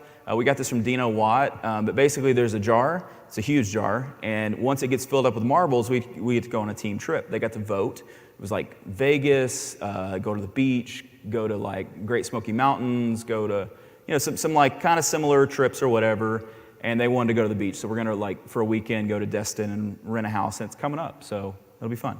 But for same day start, which is SDS, there's 3 marbles going to the jar. For a review, they get 1 marble. And sometimes we'll do like, it's double marble Tuesday, you know, or whatever. And it's amazing how like effective that is. We've tried other incentive programs in the past, and a lot of times they just start to feel like they're owed that incentive. So we used to do like 100, 200, 300 bucks for this or that or whatever. And if you didn't hit it, man, it was just rough. And then you want to be like, well, we'll just get it anyway. But that's like bad leadership. And so the marble thing, like somehow, like knock on wood, they still are like cool with it. So I don't know. I like it. We'll see what happens at the trip. So, all right, the last one here is generate maximum awareness. And this is basically just like external, internal marketing. It's traditional marketing, okay? And so we want to market to current and future parents and patients. We do a lot of stuff. A lot of what we do in our practice kind of comes back down to our nonprofit, which is called Embrace Memphis. You may have a nonprofit or a cause. Again, this is like inspirational to people. It's a part of our why. It's something we don't have to do, but we choose to do. And so we've partnered with a few organizations, but Memphis Family Connection Center is a group that helps foster children in the Memphis area. And so we do free care. And let me just say this. You could do free care for anybody you want to and not have to tell a soul about it. And I think that's actually probably the better, like it's like the more biblically justified like way. You know, don't do things for praise of men. Like, you should do good things because you do good things. Okay. At the same time, there is something to say about doing a good thing and letting that story breathe. Okay. And so we can argue, you know, all that later, I guess, the ethics of that. But we have chosen to say we want to help foster kids. We don't have access to foster children who need braces, so this company will bring those to us. And as we do that, it's under the umbrella of Embrace Memphis. So we're going to embrace Memphis. We're going to give kids in Memphis braces who wouldn't otherwise get them, who deserve them. And so what's the trade-off is anything in our office, Dippin' Dots or little stuffed animals or little things that they can buy or that they want, an extra t-shirt, all that money goes into Embrace Memphis. So the idea is now we have this collective concept that is bigger than any of us that people buy into. And so it's kind of fun. And so it's sort of all over the things that we do. And I'd recommend to you that you think about what's a cause or what's a need that, you know, exists in our community that we could help serve. And again, why do we do all this? Not just out of the goodness of our hearts. We're doing it because we're trying to attract patients, but it's okay to do a good thing at the same time. Sports sponsorships, I know we do all this. The things I like are anytime it's kids aged 7 to 11 and it's sports, like give me all that. You know, put my logo on all their stuff. Free mouthguard events, you just take an afternoon, couple hours, either scan and do customs or do boil and bites. It's a service, it protects teeth, it's a good thing, and it gets a bunch of people into your office. And then we sign up them and their siblings for our birthday club and our kids club, which I'll talk about in a second. Girl Scout cookie drive is another example of something that I know a lot of people do. But basically, you get all the Girl Scouts to come in costume, get a photo with you, and they each get, you know, buy, 3 or 4 or 5 boxes of cookies. And then we take the cookies and give them to first responders. So it's just like, it's good community marketing. If you're not doing some of these things, like do it. I can walk you through the pattern. It's just a choice, and then you have to do it every year. Kids and birthday clubs. This is something I learned about. I can't remember exactly who. Dan Bills maybe, but it's somebody else too. But anyway, I don't know that I have a single good idea that's uniquely mine. I mean, that's the thing about ideas and marketing is like we're all sort of sharing these ideas, and they can be powerful. I love this one. So let me sort of succinctly talk about it. I've said that word like 7 times. Kids Club. This is basically just your growth guidance, your OBS. We just call it our Kids Club. And so they're enrolled into our Kids Club, right? And they come, they get to spin a wheel and win prizes. Basically, what are we doing? We want them to be excited to come to their growth guidance appointment once a year. And so that if it comes down into the mix and they get their like reminder and the mom's like, I don't want to go to that, maybe the kid's like, oh, no, it was fun. We'll get to spin the wheel. Like, that's the hope. It makes it fun. Because why do we do growth guidance? Well, we're trying to foster them into a patient, but we're also trying to avoid impacted teeth, and we're trying to help. It's always that interface of like, we're doing what's right, and we're also doing what's good for us, and I can sleep well at night knowing that. Birthday club, though, is for what about the siblings, the 4, 5, 6-year-old that comes with them to the appointment that now is always on an iPad or a tablet or a phone. Well, we enroll them into something where at the age of like 3, 4, 5, and 6, they get mailed to them a unique piece of marketing material or like a toy from our office. And so if you have kids of that age, how often do they get mail? Pretty much on the birthday, and that's it. And so think about how powerful it would be if they got something from your office. And again, it's just endearing you and your office to families in your community. And so it's about growth, and it's got our little sloth mascot on it and all that kind of stuff. I also wrote a children's book through Neon Canvas, and you can get it and put your face on it if you want to. It's called All the Best Faces Wear Braces. And so we have that in all of our consult rooms. We have that in our waiting room, and kids will sit there and read it. If I see 15 consults in a day, I promise you at least 3 or 4 are reading that book when I come in. I get to tell them, like, I wrote that. And they're like, really? So it's kind of cool. You can send them home with a book and have your name in it and all that kind of good stuff. This is a new thing we've started this year. This is a VIP family program. There's a lot of different versions of this. I've heard of people having like a mom's panel where they'll take out their highest referring, like most influential alpha moms, and like kind of pick their brains on new marketing ideas. And you're basically just trying to like foster relationships, or take them out to dinner or have like a wine and scan event. I mean, there's all kinds of different things you can do. But this is going to be trying to incentivize the families that are really like big in the community that could refer to you, but maybe just need a little nudge to do that. And so basically, whoever as a family refers the most to us in this calendar year will get free treatment for a friend or a family member or themselves. They'll get a free family photo shoot. They'll be featured in next year's VIP family like poster that's all around the office. Priority scheduling, yeah. And then a VIP parking spot when they show up, which is kind of fun. So just kind of a fun idea. And that was marketing to patients, and there's so many other things, but let's talk now about marketing to referring dental offices, and then I'll wrap up because we would like to go have a happy hour. We need one. We've earned it. So this is, I'll just have this playing in the background. There is audio, but we don't need it. Probably the most powerful single marketing thing you can do for referring dentists is a CE event. And we just did ours, and it's a ton of work. It's expensive. But I think to be frank, we've done 8 of them, I think. It's the best single event you can do to garner more dental referrals, okay?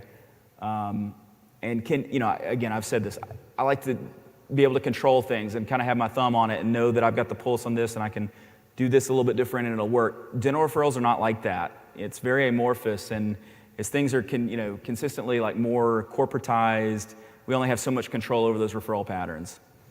And, so what? What can you do about it? You can complain, or you can do the best you can to try to secure as many referrals as you can. And so doing a CE event, you hire like a good speaker. We've had Dina Watt do it a couple years. I've spoken a few years. We brought in other speakers, 3M in the past. Solventum now has helped us. So you probably have a company that could help you with this, because you do need to give CE.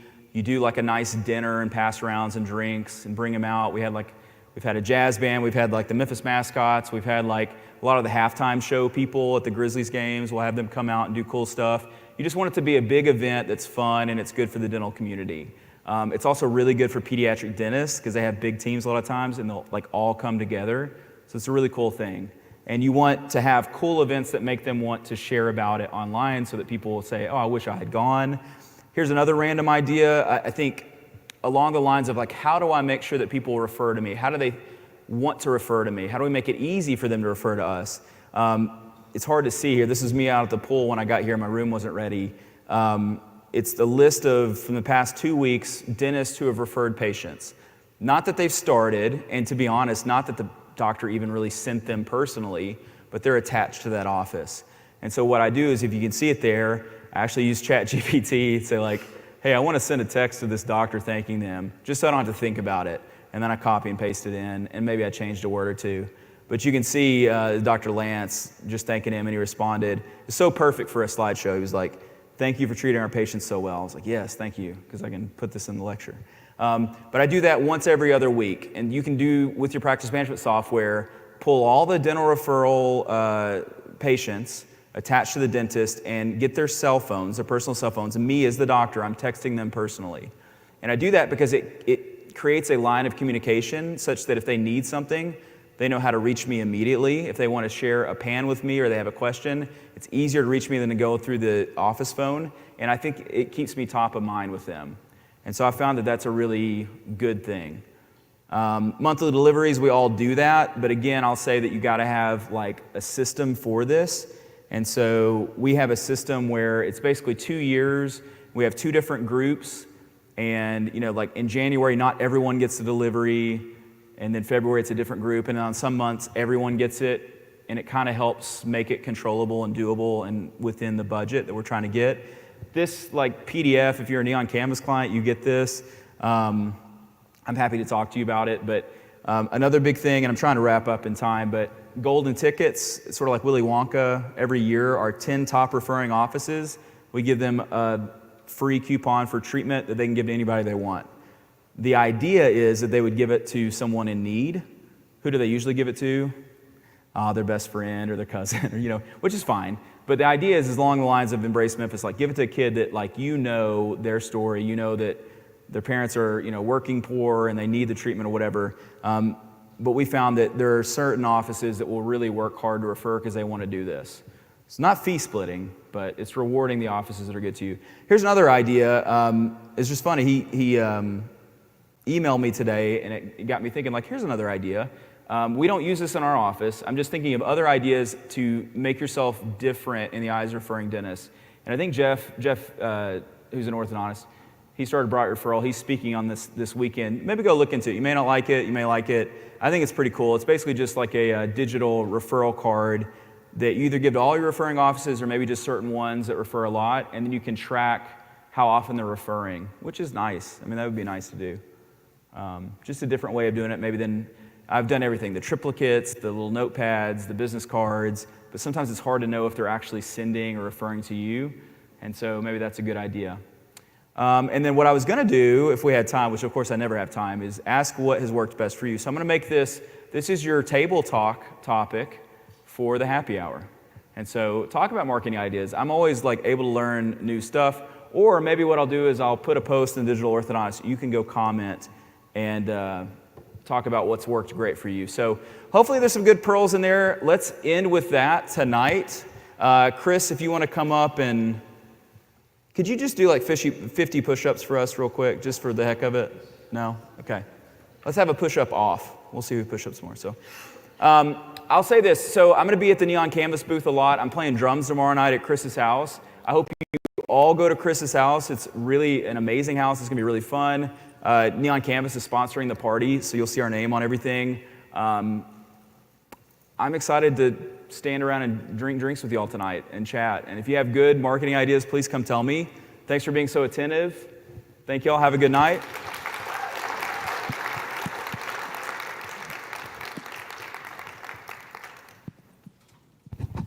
You got anything? Yeah, I was just going to say farewell to. Well, thank you guys for coming to Orthopedo Pre-Conference. How about that last talk? So many great pearls. Definitely apply those into your practice. And look forward to drinking with you guys tonight. Just want to remind you tonight, 7:30 to 9, welcome reception sponsored by Solventum. We have food, drinks, vendors. Best time to visit the vendors because we have 31 speakers for you this whole weekend and a great chance to go ahead and do that. So yeah, we'll see you out there. Thanks. Just like a miracle.